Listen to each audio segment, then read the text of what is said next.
Azərbaycanın 30 il ərzində, ümumiyyətlə müstəqil Azərbaycan qurulduqdan sonra qarşıda duran ən böyük məqsəd işğal altında olan torpaqları işğaldan azad etmək idi. 2020-ci il 27 sentyabrda başlayan 44 günlük Vətən müharibəsi nəticəsində və antiterror tədbirləri nəticəsində Müzəffər Ali Başkomandan İlham Əliyev və onun ordusu tərəfindən torpaqlarımız işğaldan azad olunduqdan sonra Cənab Prezidentin də vurğuladığı kimi Azərbaycanın qarşısında yeni çağırışlar, yeni milli ideya durdu. Və bunun üzərində Azərbaycan çalışır. Görsənən odur ki, bugün Azərbaycan regionda regional bir güc mərkəzinə çevrilməkdədir. 44 günlük Vətən müharibəsinə qədər əgər Azərbaycan üçün əsas hədəf torpağı işğaldan azad etmək idisə, bugün Azərbaycan üçün əsas hədəf regional güc mərkəzi kimi öz hədəfləri istiqamətdə irəliləməkdir. Baxdıqda Azərbaycanın 3 istiqamətdə mən bunu şərh edirəm. 1.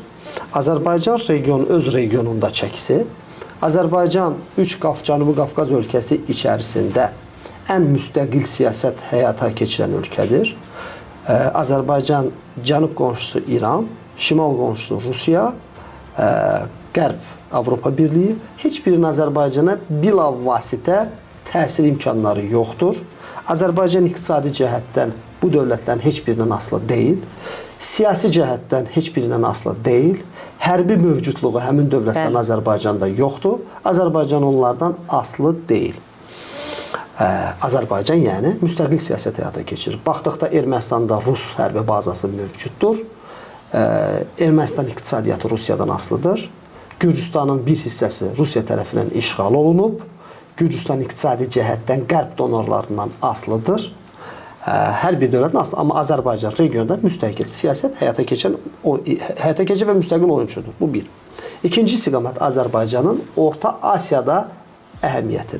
Azərbaycan-Çin arasında strateji tərəfdaşlıq haqqında saziş bağlanıb. Bir kəmər, bir yol siyasətinə uyğun olaraq Azərbaycan həlledici fiqurdur. Nəzərə alsaq ki, Azərbaycan Avropa Birliyi üçün Azərbaycan Orta Asiya və Çinə açılan bir qapı, Orta Asiya, Çin üçün isə Azərbaycan Avropaya açılan bir qapıdır. Avropa imkanı deməkdir. Rusiya-Ukrayna müharibəsi nəticəsində dünyada ənənəvi olan bütün ticari, iqtisadi və nəqliyyat yolları iflic oldu.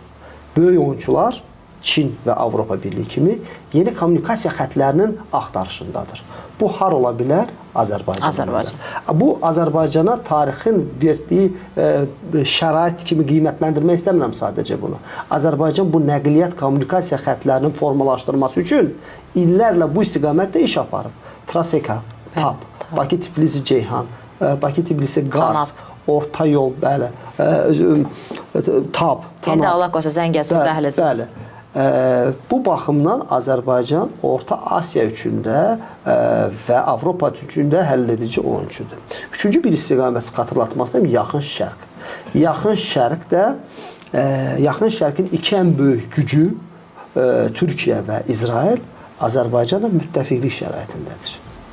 Və Azərbaycanın səyləri nəticəsində bu iki bir-birinə rəqib olan güclər müəyyən dövrlərdə bir araya gəliblər və hal-hazırda da o istiqamətdə müəyyən işartılar görsənir. Yəni, Suriya kimi bir problemin içərisində Azərbaycan humanitar sahədə də olsa töhfə verir.